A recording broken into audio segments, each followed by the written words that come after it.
To me was one of the saddest parts, Max. Like the fact that guys who were supposed to be multi-decade veterans weren't even smart enough to sniff out the fact that it was a confidential informant. I would expect that if the cartels were picking up former DEA officials, they would at least be better at it than to get nabbed like this. Yeah. These guys definitely were not up on their operational security. And this appears to have been going on for a long time. I mean, it raises questions about whether Campo was involved in these operations while in the DEA.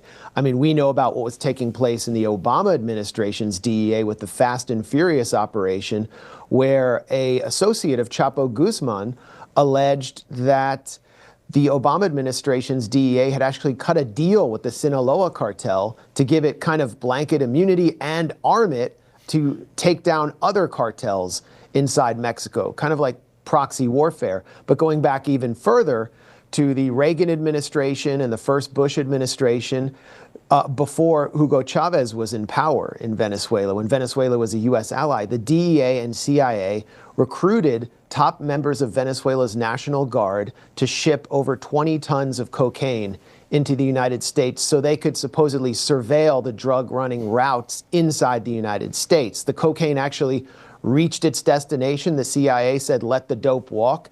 That's according to the New York Times and 60 Minutes, a 60 Minutes 1993 report. Now, that cartel that the CIA created was called Cartel of the Suns, and it no longer exists, but it is being weaponized by the current Trump administration and its Department of Justice to label Venezuela a narco cartel or a narco-terror organization in order to justify regime change. But you're never allowed to know that the CIA actually created that cartel.